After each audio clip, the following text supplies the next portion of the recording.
അപ്പോസ്തലന്മാരുടെ പ്രവർത്തനങ്ങൾ അധ്യായം 4. പത്രോസും യോഹന്നാനും സംഘത്തിൻ്റെ മുമ്പിൽ. അവർ ജനത്തോട് പ്രസംഗിച്ചുകൊണ്ടിരുന്നപ്പോൾ പുരോഹിതന്മാരും ദേവാലയ സേനാധിപനും സദുക്കായരും അവർക്കെതിരെ ചെന്നു. അവർ ജനത്തെ പ്രബോധിപ്പിക്കുകയും മരിച്ചവരുടെ ഉത്ഥാനത്തെക്കുറിച്ച് യേശുവിനെ ആധാരമാക്കി പ്രഘോഷിക്കുകയും ചെയ്തിരുന്നതിനാൽ ഇക്കൂട്ടർ വളരെ അസ്വസ്ഥരായിരുന്നു. അവർ അവരെ പിടികൂടി സന്ധ്യയായതുകൊണ്ട് അടുത്ത ദിവസം വരെ കാരാഗൃഹത്തിൽ സൂക്ഷിച്ചു. അവരുടെ വചനം കേട്ടവരിൽ അനേകർ വിശ്വസിച്ചു. അവരുടെ സംഖ്യ 5000-ഓളമായി. പിറ്റേ ദിവസം അധികാരികളും ജനപ്രമാണികളും നിയമജ്ഞരും ജെറുസലേമിൽ സമ്മേളിച്ചു. പ്രധാന പുരോഹിതൻ അനാസും കയ്യാഫാസും യോഹന്നാനും അലക്സാണ്ടറും പ്രധാന പുരോഹിതൻ്റെ കുലത്തിൽപ്പെട്ട എല്ലാവരും അവിടെ ഉണ്ടായിരുന്നു. അപ്പസ്തോലന്മാരെ അവർ തങ്ങളുടെ മധ്യത്തിൽ നിർത്തി ഇങ്ങനെ ചോദിച്ചു: എന്തധികാരത്താലാണ് അഥവാ ആരുടെ നാമത്തിലാണ് നിങ്ങളിത് പ്രവർത്തിച്ചത്? അപ്പോൾ പരിശുദ്ധാത്മാവിനാൽ നിറഞ്ഞ് പത്രോസ് അവരോട് പറഞ്ഞു: ഭരണാധികാരികളെ, ജനപ്രമാണികളെ, ഒരു രോഗിക്ക് ഞങ്ങൾ ചെയ്ത ഒരു സൽപ്രവൃത്തിയെക്കുറിച്ചാണ്, എന്ത് മാർഗങ്ങൾ ഉപയോഗിച്ച് ഞങ്ങൾ ആ മനുഷ്യനെ സുഖപ്പെടുത്തിയെന്നതിനെക്കുറിച്ചാണ് ഞങ്ങൾ ഇന്ന് വിചാരണ ചെയ്യപ്പെടുന്നതെങ്കിൽ നിങ്ങളും ഇസ്രായേൽ ജനം മുഴുവനും ഇതറിഞ്ഞിരിക്കട്ടെ. നിങ്ങൾ കുരിശിൽ തറച്ചു കൊല്ലുകയും മരിച്ചവരിൽ നിന്ന് ദൈവം ഉയർപ്പിക്കുകയും ചെയ്ത നസ്രായനായ യേശുക്രിസ്തുവിൻ്റെ നാമത്തിലാണ് ഈ മനുഷ്യൻ സുഖം പ്രാപിച്ച് നിങ്ങളുടെ മുമ്പിൽ നിൽക്കുന്നത്. വീടുപണിക്കാരായ നിങ്ങൾ തള്ളിക്കളഞ്ഞ കല്ല് മൂലക്കല്ലായി തീർന്നു. ആ കല്ലാണ് യേശു. മറ്റാരിലും രക്ഷയില്ല. ആകാശത്തിന് കീഴെ മനുഷ്യരുടെ ഇടയിൽ നമുക്ക് രക്ഷയ്ക്ക് വേണ്ടി മറ്റൊരു നാമവും നൽകപ്പെട്ടിട്ടില്ല. പത്രോസിൻ്റെയും യോഹന്നാൻ്റെയും ധൈര്യം കാണുകയും അവർ വിദ്യാവിഹീനരായ സാധാരണ മനുഷ്യരാണെന്ന് മനസ്സിലാക്കുകയും ചെയ്തപ്പോൾ അവർ അത്ഭുതപ്പെട്ടു. അവർ യേശുവിനോട് കൂടെ ഉണ്ടായിരുന്നവരാണെന്ന് ഗ്രഹിക്കുകയും ചെയ്തു. എന്നാൽ സുഖം പ്രാപിച്ച മനുഷ്യൻ അവരുടെ സമീപത്ത് നിൽക്കുന്നത് കണ്ടതിനാൽ എന്തെങ്കിലും എതിർത്ത് പറയാൻ അവർക്ക് കഴിഞ്ഞില്ല. അതുകൊണ്ട് സംഘത്തിൽ നിന്ന് പുറത്തുപോകാൻ അവരോട് കൽപ്പിച്ചതിന് ശേഷം അവർ പരസ്പരം ആലോചിച്ചു: ഈ മനുഷ്യരോട് നാം എന്താണ് ചെയ്യുക?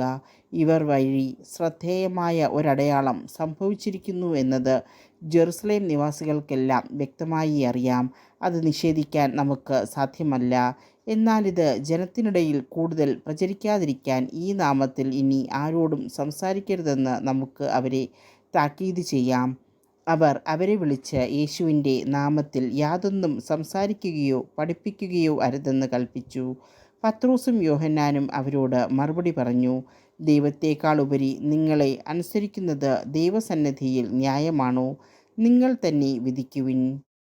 എന്തെന്നാൽ ഞങ്ങൾ കാണുകയും കേൾക്കുകയും ചെയ്ത കാര്യങ്ങളെക്കുറിച്ച് സംസാരിക്കാതിരിക്കാൻ ഞങ്ങൾക്ക് സാധ്യമല്ല. അവർ അവരെ കൂടുതൽ ഭീഷണിപ്പെടുത്തി വിട്ടയച്ചു. അവരെ ശിക്ഷിക്കാൻ ഒരു മാർഗവും കണ്ടില്ല. കാരണം ജനത്തെ അവർ ഭയപ്പെട്ടു. എന്തെന്നാൽ അവിടെയുണ്ടായ സംഭവത്തെക്കുറിച്ച് എല്ലാവരും ദൈവത്തെ സ്തുതിച്ചുകൊണ്ടിരുന്നു. അത്ഭുതകരമായ രോഗശാന്തി ലഭിച്ച മനുഷ്യന് 40-ലേറെ വയസ്സുണ്ടായിരുന്നു. വിശ്വാസികൾ ധൈര്യത്തിനായി പ്രാർത്ഥിക്കുന്നു. മോചിതരായ അവർ സ്വസമൂഹത്തിലെത്തി. പുരോഹിത പ്രമുഖന്മാരും ജനപ്രമാണികളും പറഞ്ഞ കാര്യങ്ങൾ അവരെ അറിയിച്ചു. അത് കേട്ടപ്പോൾ അവർ ഏകമനസ്സോടെ ഉച്ചത്തിൽ ദൈവത്തോട് അപേക്ഷിച്ചു: നാഥാ, ആകാശത്തിൻ്റെയും ഭൂമിയുടെയും സമുദ്രത്തിൻ്റെയും അവയിലുള്ള സകലത്തിൻ്റെയും സൃഷ്ടാവേ, ഞങ്ങളുടെ പിതാവും അവിടുത്തെ ദാസനുമായ ദാവീദിൻ്റെ അധരത്തിലൂടെ പരിശുദ്ധാത്മാവ് മുഖേന അവിടുന്ന് ഇപ്രകാരം അരുളി ചെയ്തിട്ടുണ്ടല്ലോ: വിജാതീയർ രോഷാകുലരായതെന്തിന്? ജനങ്ങൾ വ്യർത്ഥമായ കാര്യങ്ങൾ വിഭാവനം ചെയ്തതുമെന്തിന്? കർത്താവിനും അവിടുത്തെ അഭിഷിക്തനുമെതിരായി ഭൂമിയിലെ രാജാക്കന്മാർ അണിനിരക്കുകയും അധികാരികൾ ഒരുമിച്ച് കൂടുകയും ചെയ്തു.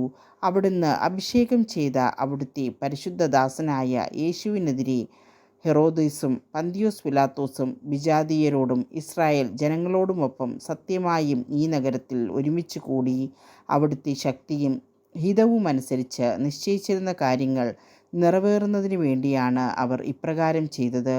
അതിനാൽ കർത്താവേ, അവരുടെ ഭീഷണികളെ അവിടുന്ന് ശ്രദ്ധിക്കണമേ. അവിടുത്തെ പരിശുദ്ധദാസനായ യേശുവിൻ്റെ നാമത്തിൽ രോഗശാന്തിയും അടയാളങ്ങളും അത്ഭുതങ്ങളും സംഭവിക്കുന്നതിനായി അവിടുത്തെ കൈകൾ നീട്ടണമേ. അവിടുത്തെ വചനം പൂർണ്ണ ധൈര്യത്തോടെ പ്രസംഗിക്കാൻ ഈ ദാസരെ അനുഗ്രഹിക്കണമേ. പ്രാർത്ഥന കഴിഞ്ഞപ്പോൾ അവർ സമ്മേളിച്ചിരുന്ന സ്ഥലം കുലുങ്ങി. അവരെല്ലാവരും പരിശുദ്ധാത്മാവിനാൽ പൂരിതരായി ദൈവവചനം ധൈര്യപൂർവ്വം പ്രസംഗിച്ചു. വിശ്വാസികളുടെ കൂട്ടായ്മ. വിശ്വാസികളുടെ സമൂഹം ഒരു ഹൃദയവും ഒരാത്മാവുമായിരുന്നു. ആരും തങ്ങളുടെ വസ്തുക്കൾ സ്വന്തമെന്ന് അവകാശപ്പെട്ടില്ല. എല്ലാം പൊതുസ്വത്തായിരുന്നു. അപ്പോസ്തലന്മാർ കർത്താവായ യേശുവിൻ്റെ പുനരുത്ഥാനത്തിന് വലിയ ശക്തിയോടെ സാക്ഷ്യം നൽകി. അവരെല്ലാവരുടെയും മേൽ കൃപാവരം സമൃദ്ധമായി ഉണ്ടായിരുന്നു. അവരുടെ ഇടയിൽ ദാരിദ്ര്യമനുഭവിക്കുന്നവർ ആരും ഉണ്ടായിരുന്നില്ല. കാരണം പറമ്പും വീടും സ്വന്തമായി ഉണ്ടായിരുന്നവരെല്ലാം അവയത്രയും വിറ്റുകിട്ടിയ തുക അപ്പോസ്തലന്മാരുടെ കാൽക്കലർപ്പിച്ചു. അത് ഓരോരുത്തർക്കും ആവശ്യമനുസരിച്ച് വിതരണം ചെയ്യപ്പെട്ടു. ബാർന്നബാസ് എന്ന അപരനാമത്താൽ അപ്പോസ്തലന്മാർ വിളിച്ചിരുന്നവനും ഈ വാക്കിൻ്റെ അർത്ഥം ആശ്വാസപുത്രൻ എന്നാണ്. സൈപ്രസ് സ്വദേശിയും ലേവായനുമായ ജോസഫ് തൻ്റെ വയൽ വിറ്റ് കിട്ടിയ പണം അപ്പോസ്തലന്മാരുടെ കാൽക്കലർപ്പിച്ചു.